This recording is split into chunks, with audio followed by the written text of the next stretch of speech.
I would like to present another game from the book Bronstein Move by Move. Now Giddins show us a game from Norway Open played in 1990.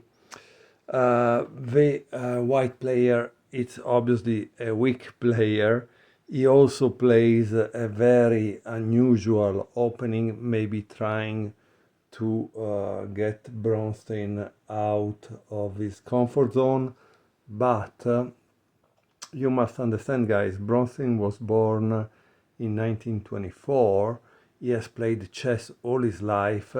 He was also a very passionate about blitz, like Tal, and so they were playing probably all kind of crazy stuff. So it's a little difficult to probably take out of comfort someone like Bronstein. Okay, so the game is Olson B versus Bronstein. It was played in 1990 in this Norway Open. Yeah, Norwegian Open at Gausdal. Okay, let's see what happens. White begins with g4, the opening favorite by Michael Basman, this international master who wrote also some books about it. Bronstein plays d5, immediately attacking it. Bishop g2, and it takes.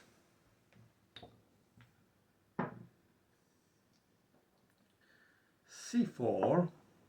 So here we see what white wanted to do, because once you take, this is weak.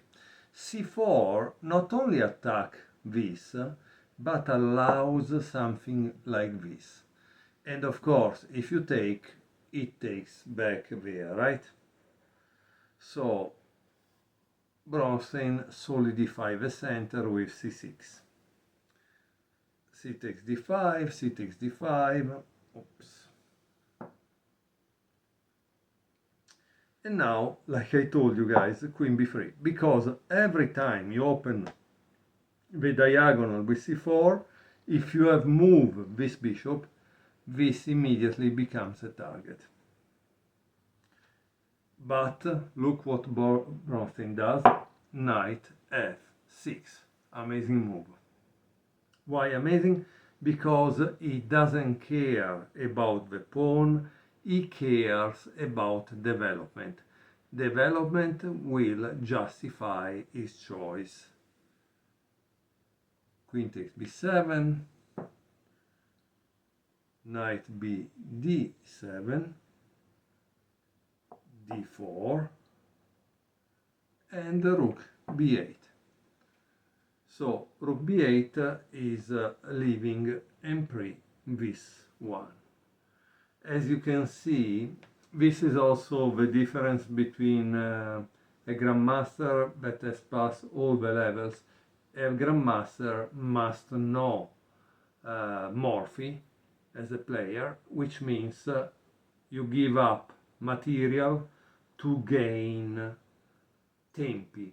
At a certain point you have gained so many tempi that they automatically give you the attack.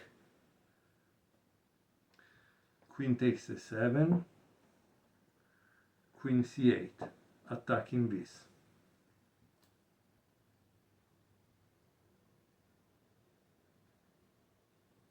Bishop f4, now this is weak. And what does, and attacking this, right? So what does black play?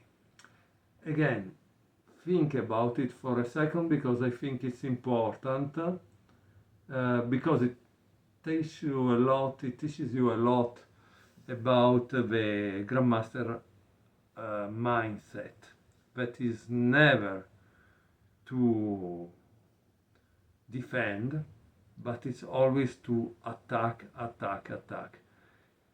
Here we are still in the opening, which means that the task of the opening is to bring out all the pieces castle and connect the rooks. So which moves allow that? E5. So as you can see, Bronstein is not afraid to give material.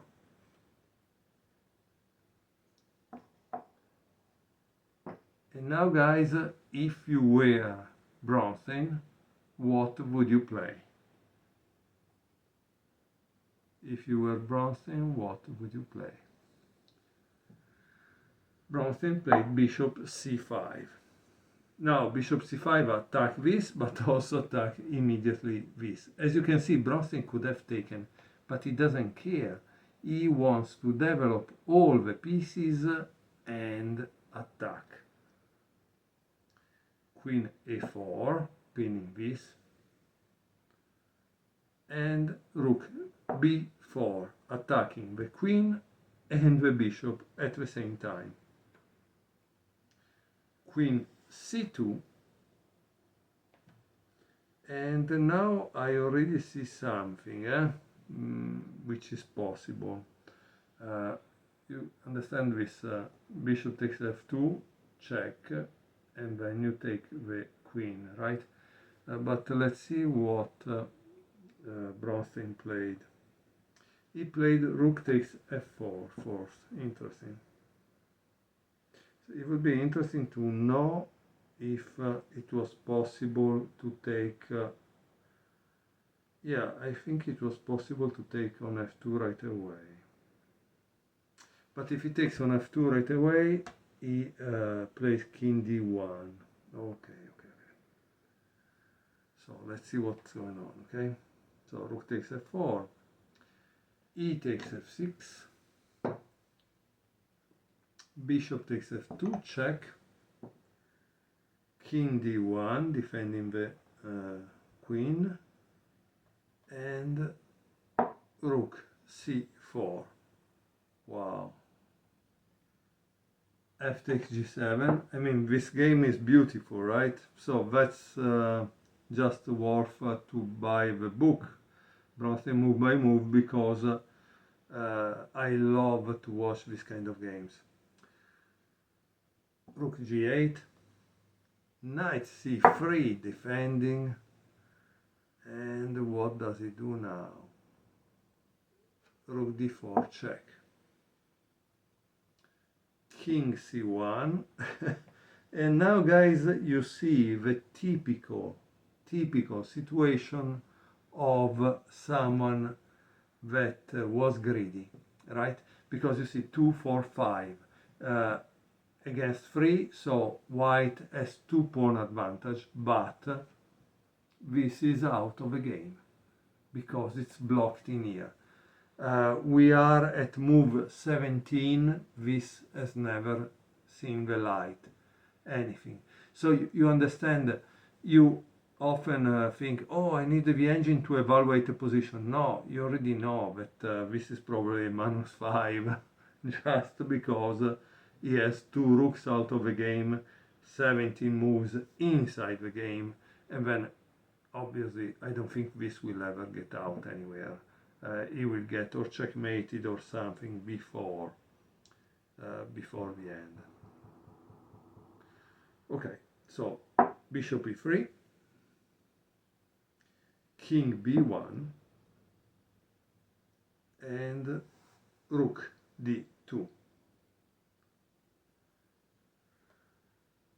Queen takes h7, the list of the killed pawns is kind of getting longer and longer.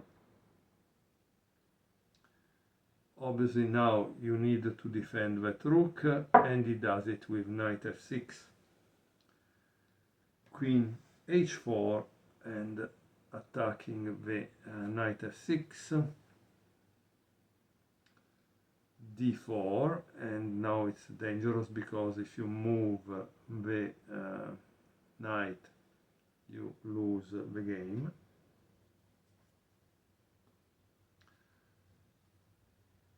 Queen takes f6,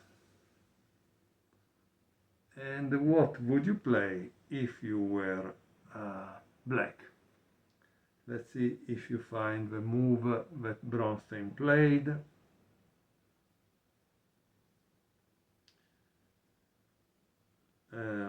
Clearly there is a very easy continuation, which is rook takes b2.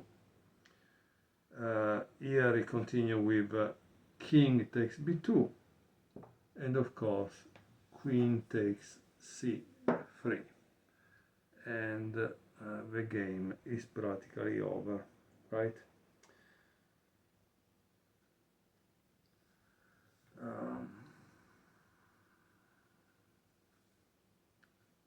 Why it's over? Because after king b1, that I think it's the only move, there is queen c1, that is checkmate. Okay, I hope you love this selection of games made by Giddins to start his book Bronstein Move by Move, and then of course it continues in a more move by move fashion, which means that he will ask you questions and it will become more interactive. However, I think this game was really beautiful. Thank you very much for watching.